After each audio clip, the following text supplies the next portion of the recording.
Hello and welcome to the Racing Gambit, presented by USA Wager on the Sports 2.0 network.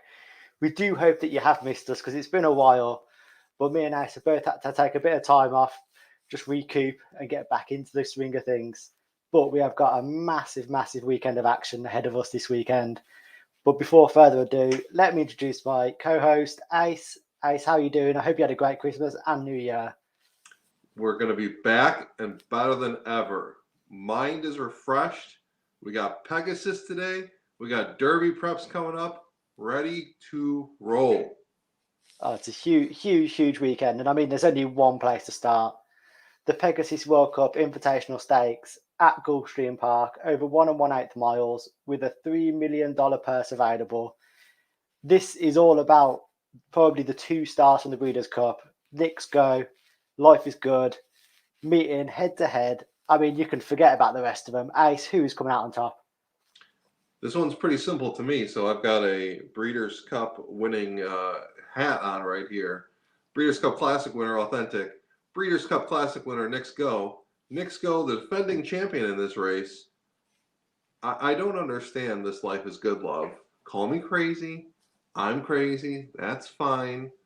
Listen, who's going to go with Knicks Go? Nobody. They say, well, Life is Good can go with Knicks Go. Okay. And then what's going to happen? They're going to pass them in the stretch? Or are they going to just wear both of each other out and it's going to come up with some bomb coming in home for first place, right? I don't see Life is Good challenging from the four post. I think Knicks Go on the rail, goes out to an early lead, and I think Irad is going to sit right off of him and try and go with one big run at the end. But Life is Good is not primed for 1 1/8 miles. So they ran at 1 1/8 miles before they got hurt. And then a huge gap. They've run at 7 furlongs, 1 mile, 1 mile. And I'm just going to say this, and people can get upset. Who has Life is Good beaten? Ginobili? Okay horse. Like Fort Peck? Okay horse. Who's Knicks Go beat? Oh, every horse you can name who's ever been good these last 2 years. Medina Spirit, Essential Quality, Independence Hall, Shared Sense, Maxfield, Silver State, Rated R Superstar.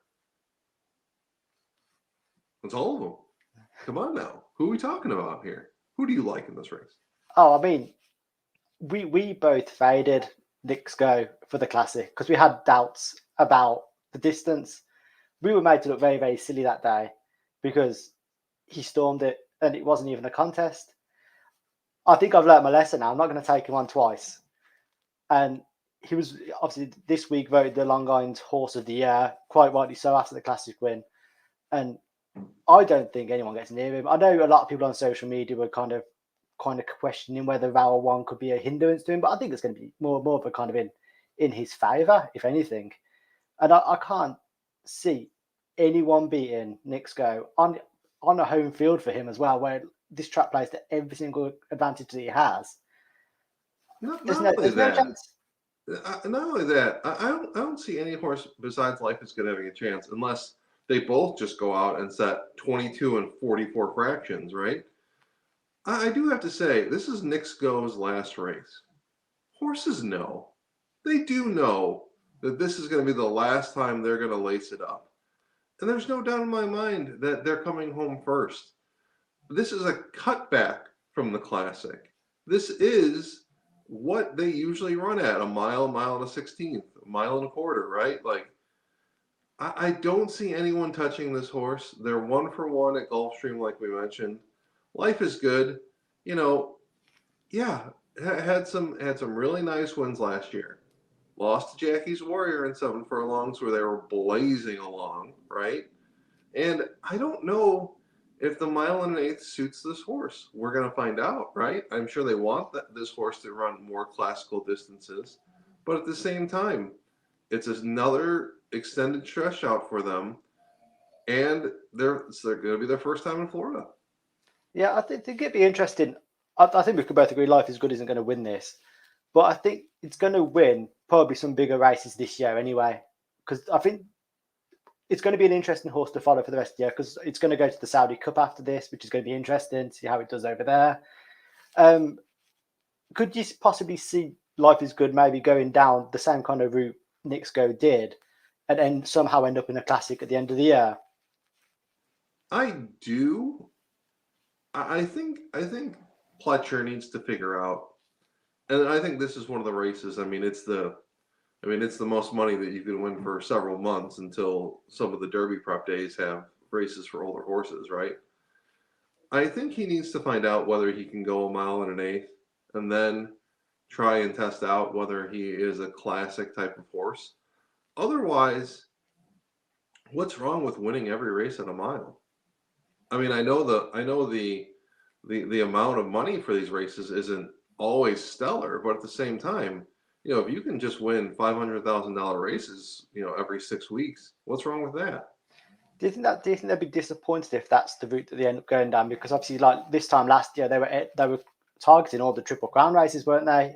With the end goal being the classic. So is this kind of like a bit more of a, if they go down the mile route, is that more of a consolation more than anything else? Here's how I feel about it. You think Gamin's owners are upset about it? Do you think Jackie's Warriors owners are upset about it when they win 7 Grade 1 races in a year, or graded races in a year? I really don't think so. And with the Breeders' Cup, if Life is Good runs back at the Breeders' Cup in the mile, it's $1 million race. Like it's.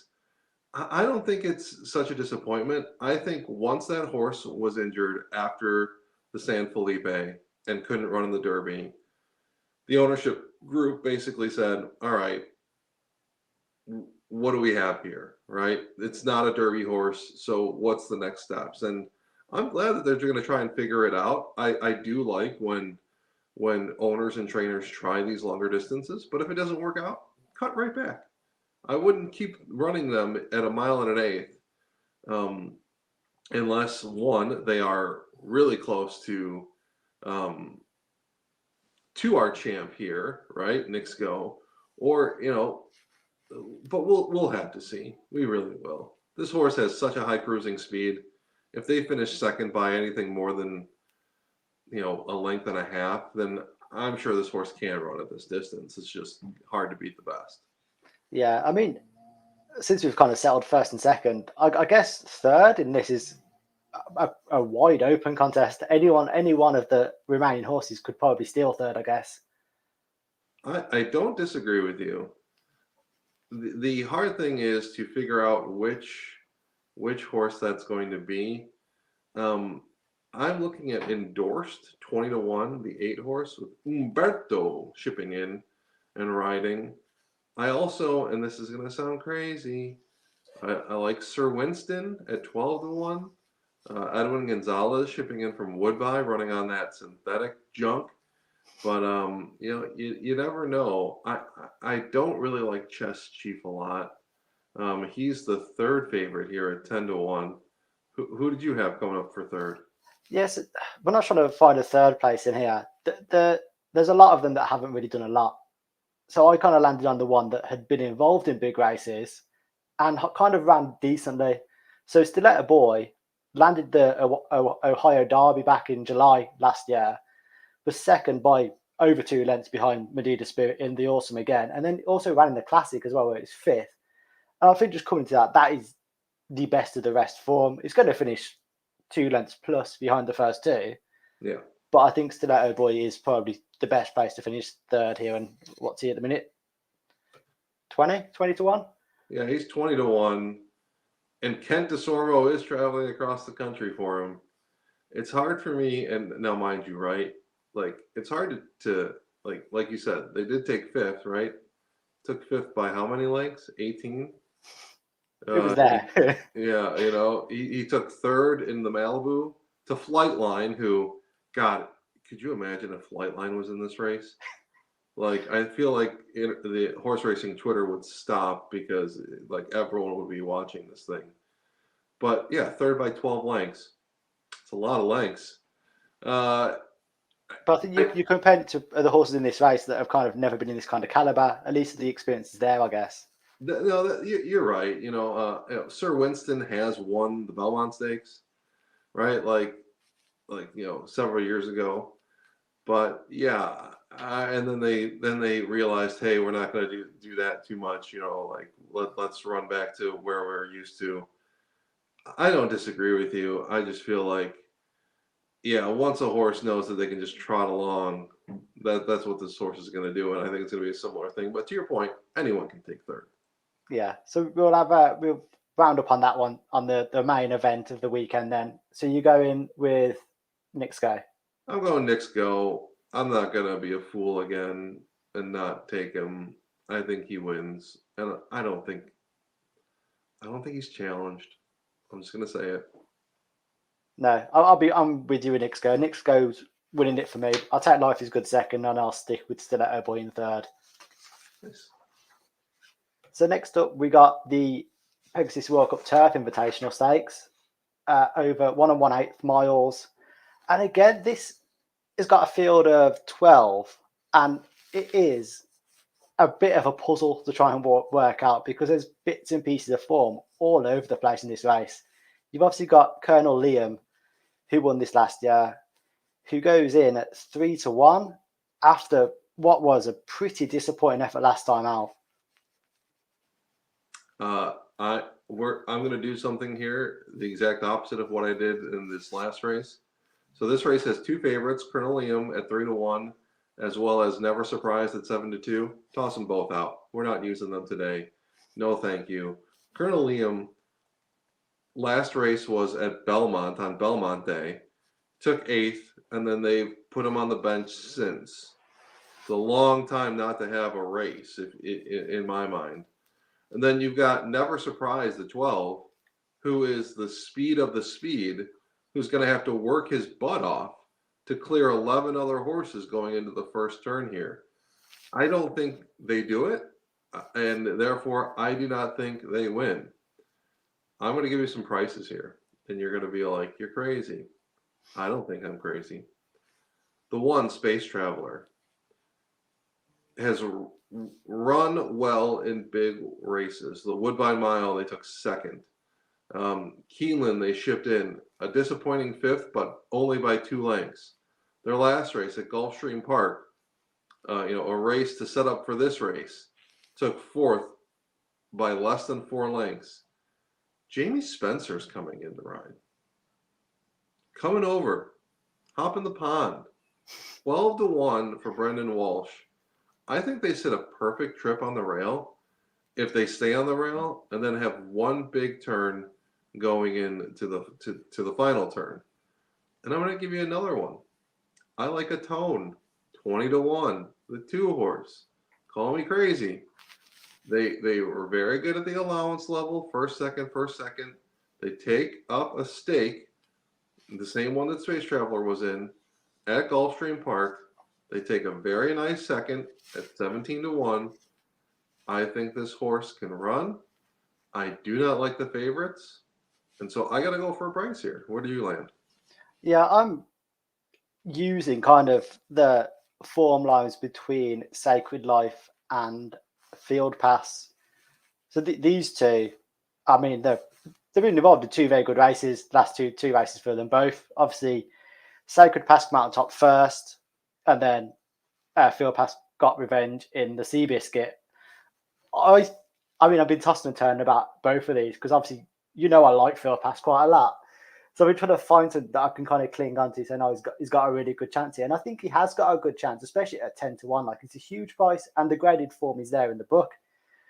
But something about me with Sacred Life, I just keep going back to it. And I think he's going to enjoy this distance more than Field Pass because with the Seabiscuit, he was closing on Field Pass. If it was just a little bit longer, like, he was going to get there. And I think, I know it hurts me to say, but I think Sacred Life is probably the one here. And Chad Brown on the turf is just a genius. This race, do you agree that we can kind of toss the 2 favorites? Oh, 100%. I looked at Never Surprised and I was like, no, not a chance. Yeah. And then Colonel Liam, the Belmont run was just so disappointing, and it's been over 6 months ago. There's no Yeah. way he's going to come back from that break and win this. No, I don't think so either. And so, listen. My thing is, I am going to use the 8 and the 9. This is the race that I'm going to go deep in all my plays. Today is 128, so I'll probably use 128. Tomorrow is 129. I'll probably play 129. And I love Umberto on the turf. I think he's one of the best turf riders in the world who doesn't get credit because he gets pounded by Flaviante every weekend, in Southern California. You're right. You can't say anything bad about Jose Ortiz and Chad Brown, right? Like, them on the turf, great connections. And this horse, to your point, he runs everywhere and he does well. He goes from the Kentucky circuit to the New York circuit to Del Mar, and he always shows up. So why can't he show up today, right? I think between those 4 horses, I think there's only one other horse that I do like a little bit. And the reason for it is because they're getting Tyler Gaffalione aboard. I like Hit the Road a little bit, the 5 horse at 8-1. Listen, Florent Giroux works magic, but he doesn't always work magic on the turf course. I think Tyler's a really good turf rider, and I think this horse has just been up against it, right? Like, they keep losing to Mo Forza and Smooth Like Straight. Nothing wrong with losing to those two, right? Lost to Raging Bull, another really good turf horse as of last year. So my thought is they can also set the perfect trip in a stalking position, because I do think there's a lot of speed in this race. I think that speed is going to come back to the field. And so, yeah, there's a lot to like about a lot of prices here. That was my closest one where I was all like, I know they haven't won in a while, but I do think they have a good shot here. Yeah, Hit the Road is another one I kind of flagged up purely because I think he's been unfortunate coming up against really, really good horses. Yeah. And that's not his fault. And I don't think you got anything on that kind of caliber in here, but it just depends how it breaks down. If it breaks down in his favour, he's probably going to get the look of the draw here because he's good enough to win this race. Yeah, I'm completely with you. And we should mention that Doswell won this. He's the 8. Oh no, he's the 7 horse at 10-1. He won the prep coming in here, but he won it as lone speed. And there's not going to be any lone speed this race. It's going to be a lot of speed and horses coming flying. So no, thank you. And I don't like anyone else in this field. So I know I went a little deep. I don't mind your picks. I'm just going to go for a little further over price. Yeah. So where do you land on that one then? What's your pick? I'm going to go Space Traveler. Jamie Spencer riding in kind of just flags that this horse is ready to go. God, what is this magic? I'm going for the French. I'm going for the French red horses. Sacred Life, and you're going for the British. What can I say? But yeah, I will be using Field Pass, I think, underneath somewhere, because I think he's going to. It wouldn't surprise me if it's 1-2 again. Either way. That really would be something if they did run 1-2 again. But we'll see. So next up, we got the Pegasus Fillier Mare Turf. This is a grade 3, over 1 1/16 miles. Again, it's another deep field, and I think this is the favourite 2-1 there. 2-1 for Regal Glory. Yeah. I mean, again, this is competitive racing again. Regal Glory has got some good form coming into this, winning the Matriarch Stakes in November. Is she another favourite you're going to be taking on here? I'm not going to be taking her on. I do think she's the class of this field. I do think she's the best horse in this field. I think she runs at 90% her best. She beats all these horses. And she's so versatile. She can win being 6-back. She can win on the lead. She can win stalking. Like, we already talked about Jose Ortiz and Chad Brown. They're 1-for-1 at this distance. The last time they were here at Gulfstream, they had a second, but that was in 2020, so a long time ago. This horse just competes and runs well every time. Who's the only horse that's beaten them the last 2 years? Altica and Blowout. Okay, I'm good with that. They've been close every other time, and this horse just mows them down when they have an opportunity. I'm going to give you one long shot, though, that I think has a decent chance. And I'm going to look to the 8 Summer in Saratoga. So I had the privilege of Summer in Saratoga was pulled from a fairgrounds turf race where they would have been the overwhelming favorite either last week or 2 weeks ago. I had to handicap the race for the day, and I'm like, this horse is a slam dunk. They yank him because he's training so well, and they put him in this race.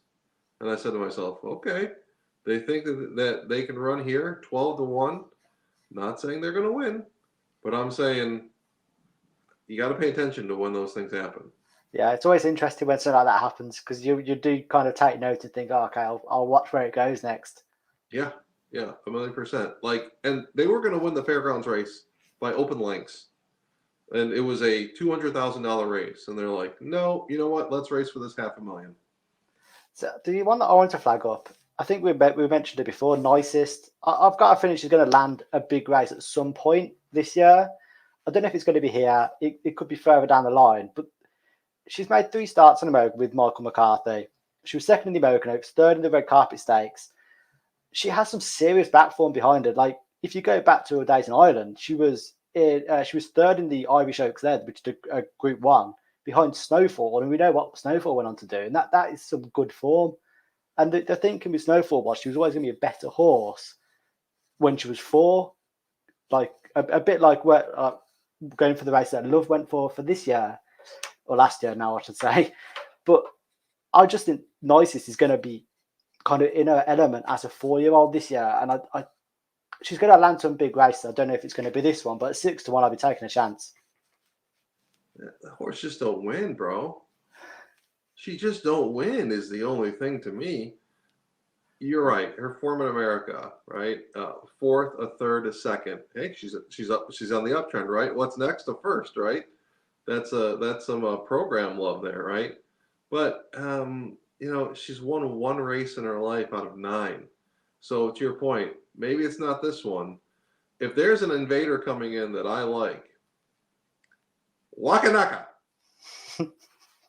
Coming in from Ireland, Umberto Rispoli, mentioned, great turf jockey.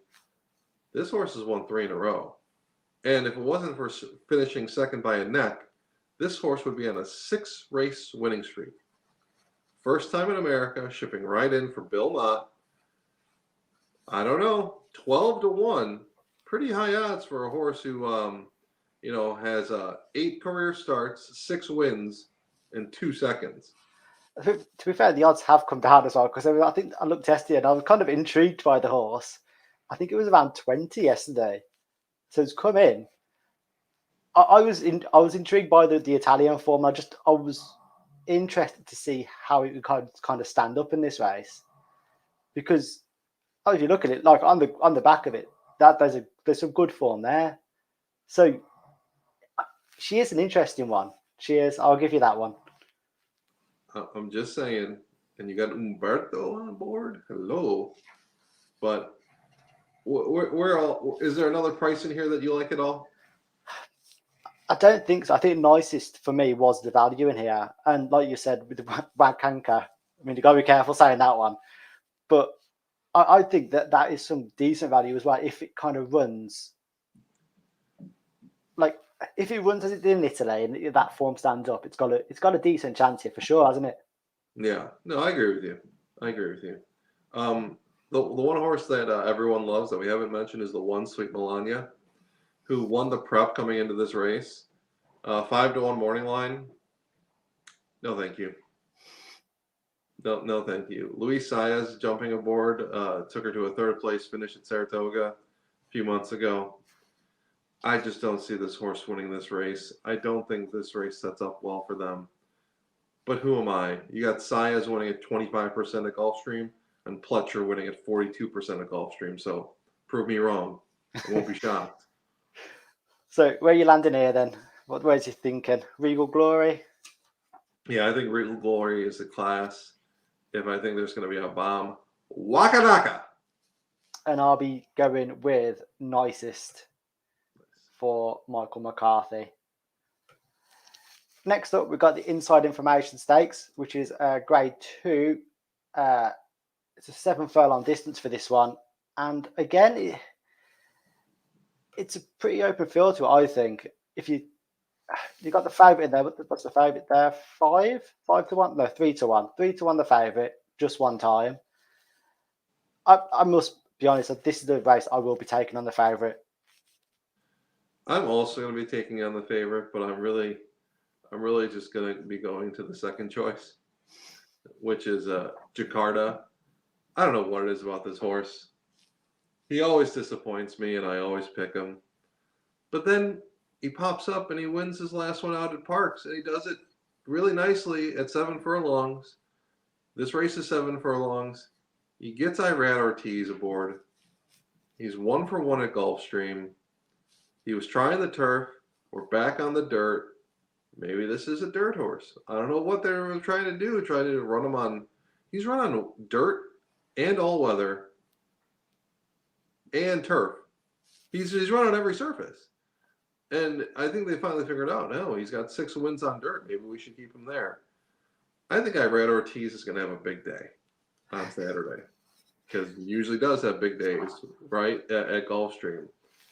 I like Jakarta's form coming in. I'm going to forget about every race besides the last one, and I'm going to say this horse has what it takes to win on the front end with Irad running him home. Who'd you like? Yeah, I had a bit of a tough one with this. I was kind of stuck between a few, but I landed on Dance d'Oro, purely on the Gulfstream form. So she won her last 2 around this track, both over a distance of a mile. So she's coming down slightly in this. And also she won the stakes race in her last start as well in the Rampant, which is a grade 3. And so her last attempt over this distance at Gulfstream was in February last year, where she was second behind Lake Avenue. And I just feel like the form at the track could play to her strengths here, and I think she might have a big run. And she's a reasonable 6 to 1 as well, so I'd be taking a chance on that. Yeah, you know what's the most interesting about this race? It's 7 furlongs, and Gulfstream does favor speed horses, but there's a lot of speed in this race. So who's going to sit back and relax, right? Dance d'Oro is fast, running halves in sub 46 times and still winning, right? That's impressive. Yeah, we've got our favorite just one time, who's kind of like that stalker-esque presence, who's probably going to get the best trip in the world. But they've been winning at Penn National and Presque Isle Downs. No offense to those tracks, because my pick is winning at Parks. But there really isn't a standout in this race, which leads me to believe that, like, this race can also be where you find a bomb. What bomb that is, I just don't know, because I'm trying to find a horse that can just stalk and pounce. Maybe it's AG Indy, the 2, Saez Pletcher, who also, is coming back to dirt after running on turf, but like really impressive turf wins. I don't know. Yeah, AG Indy was the other one that I kind of had noted down here. Obviously won the Senator Ken Maddy last time out, but she enjoyed a decent second half of last year. So she comes in here with a pretty good place. And with Saez on board and Top Pletcher trading, I wouldn't be surprised if she goes off much shorter than 6 to 1 tomorrow. I'm with you. It's really gonna be something. This was a tough one, but when I see a horse that's won at this distance with Irad on board, I'm gonna go with Jakarta as my final play. Yeah, and I'll be sticking with Dance d'Oro which is number 3, I think, at 6 to 1. Yep. Next up, we got the Fred Hooper, which is a grade 3, and it's over a mile. So again, it's another big field as well, which I like to see big fielded races, but I must be honest, I'm going to be very boring here. I'm going to be sticking with Fearless for Saez and Pletcher again. I just think won 4 5 from 11 starts. And last time out, won over 1 and 1/16 miles in the Grade 3 Harland Holiday Stakes. I just think there's again the form at the course as well is also a big plus for me. It's 4 from 4, and I think being on the rail is going to probably play to his strengths here.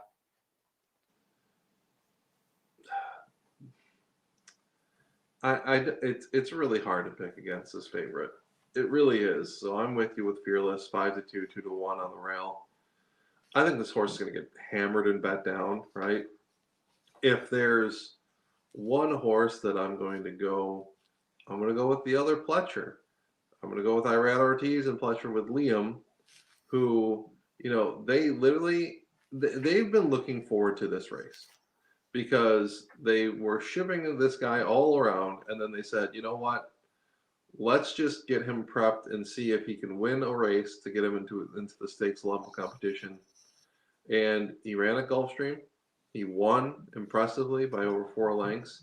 I know it was an allowance optional clamor. I know it wasn't anything special, but did run really well in third against Shared Sense and Momosa in their last stakes race after breaking their maiden. I don't think Colonel Liam has a chance to win, but I like the other Liam with a chance here with Irad Ortiz at 4-1. I think, whoever is gonna, yet again, really interesting race when it comes to like who's gonna want to go to the front. But I just think Fearless Fearless can sit behind in a pocket trip and then just pounce and beat all of these horses. Yeah, the other one in here I think was of a little bit interest, I guess, but he's a bit short for my liking. Speaker's Corner. I was really disappointed with him in the Discovery Stakes because I feel like I kind of supported him on one of our shows for that race, but I still think there's a decent horse in there. I'm not stupid for thinking that. Yeah, I don't disagree with you. And for those who watch the show and read the articles, Junior Alvarado and Bill Mott are not my 2 favorites. They never will be, I don't think. Like, I'll take them on turf every once in a while. On dirt, I'm looking elsewhere every time. To your point, right? This horse shows up when he wants to, and he's pretty consistent when he does.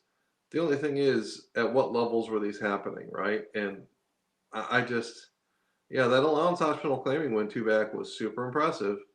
The Discovery Stakes, not really impressive at all. They ran the half in 49 seconds, and it was just like meddling of a pace, So I'm kind of with you. Funny that we haven't even mentioned Dennis's moment. If you remember, Dennis had his moment. He really did look like he was going to be a super horse, and he fell off the rails. Like, he was on the Derby Trail, Fountain of Youth. He just did not show up. I'm going to throw a price out there, also just based on the Gulfstream Park form. The 4 officiating, Gaffleone winning at 20% for Joe Saffy Jr. for Saffy Joseph Jr. Sorry, won a stakes last out here at Gulfstream Park at 7 furlongs. And they get gaffed. They lose Luis Saez, but this horse beat Endorsed and Dennis's Moment already, and they seem to be coming into good form. So, at the price, I don't mind it very much. I think they can run a stalking trip and pounce just at the right time. Yeah, it's definitely an interesting race. But go back to Speaker's Corner. I feel like when you got a horse like that can be great but can be awful, 2-1 is just far too short, I think, to even kind of think about doing that. So I land on Fearless for that one. Where are you going? Yeah, I'm with you on Fearless. I think there's a good chance it's going to be a Pletcher Exacta. But yeah, I'm going to land on Fearless here just based on the Gulfstream form. Yeah. So next up, we got the William Mcknight Stakes, which is a Grade 3 over 1.5 miles. There's 12 involved in this race. And again, it's another wide open. You've also got 3 that are also eligible that could come in. I mean, one of my toxics in here is Glyn County, which I feel like I will fall off a cliff with that horse at some point. I have a horse in here that I also want. It makes me want to jump off. It's Solo Volante. I don't have the odds for this race, but I'm going to tell you right now. Looking at the form, like I know these are all like borderline stakes horses, right? Like they just don't win very much. This race is really, really hard and really, really interesting. I want to know where you landed first. Yeah, so I landed on Barmer Breeze in stall, where's he? Number 6, 12-1. I just thought he was kind of getting back to form towards the end of last year. He was a decent fourth in the Sycamore Stakes, which is a grade 3, over the same distance. I think that was a decent first effort over this kind of distance, and it'd be interesting to see him have another attempt and see if he can get any closer. Because look, I have no idea how this race is going to break down, because it could break down in any kind of direction. I'm going to shock you. I'm taking your boy. I'm taking Glen County, Tyler Gaffleone. And I think here's why. We're going a mile and a half here, right? We're going a long way. He took third in the Turf Cup at Kentucky Downs, going a mile and a half. Third by only 1.5 lengths. They've also won over this distance at a mile and a half. I have not seen, and you can say I'm wrong. I don't think anyone else has won at a mile and a half. Oh, I'm sorry, Media Blitz, the 4 for Mike Maker and Joel Rosario. I think I'm going to go with the horses who have form who've actually won at this distance. So, yeah, it's hard to pick against, your Glen County, Mike Maker, Tyler Gaff. I think my other pick's going to be Mike Maker, Joel Rosario, Media Blitz. I just want someone who can run this distance. Yeah, I think Glen County is probably the classiest one in here. So if it does, if he brings his A game, he probably wins. Yeah. But he brings his A game so little, it's hard to ever kind of support him that much. But like I said, like I am falling off a cliff with him, so I probably will continue to back him until he eventually either retires or wins. What odds do you have on Glen County? Glen County is 3-1, which is it almost put me off because it seemed a bit short. What about my Media Blitz? Media Blitz is 15. All right, I think I know where I'm going with this one. Media Blitz. So we're both going for a bit more of a value picking it out. I'm going for 6 Barmer Breeze, which is 12s. Bam. Okay.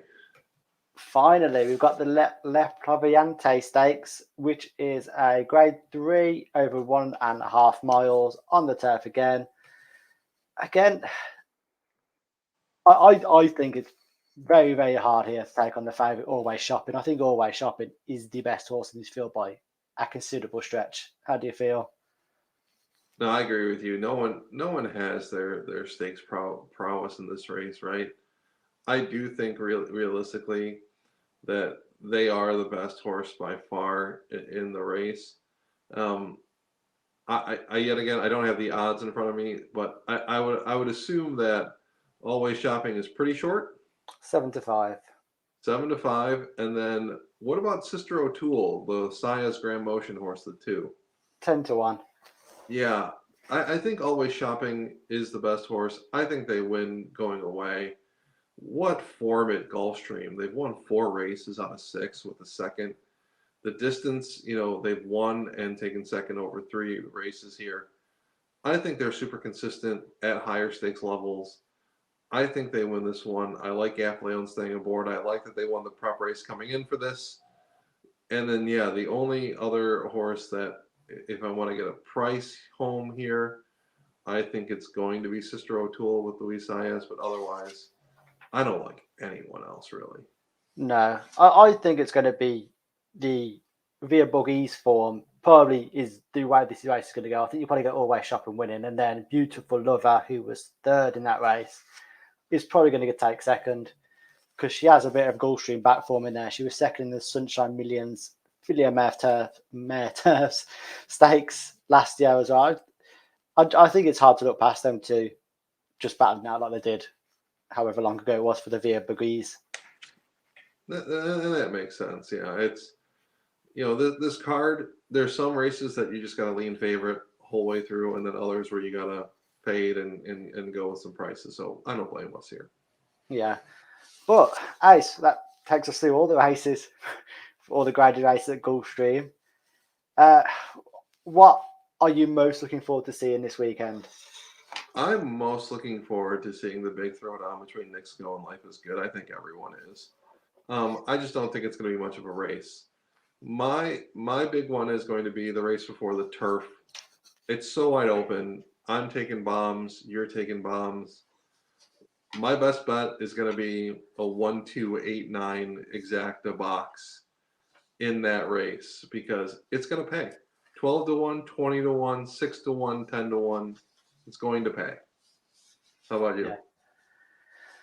I don't know. I'm stuck for my best bet this week. I think the 1, 2, 3 in the World Cup, the Pegasus World Cup Invitational, I'll take with Knicks Go Life is Good and Stiletto Boy. I think that's a solid 1, 2, 3. I think the form's just there, and I can't. I mean, if you can get a bit of value on Stiletto Boy as well, especially if it goes up in price, which I'd be surprised if it does because it shouldn't. I mean, it's not going to win the race, but it's got a chance of placing, I think, in them first 2 places. I hear you. Yeah. Well, that rounds off our comeback episode. We'll be back next weekend where we are on the road to the Kentucky Derby. Thank you for joining us. Until next week. Goodbye. Giddy up.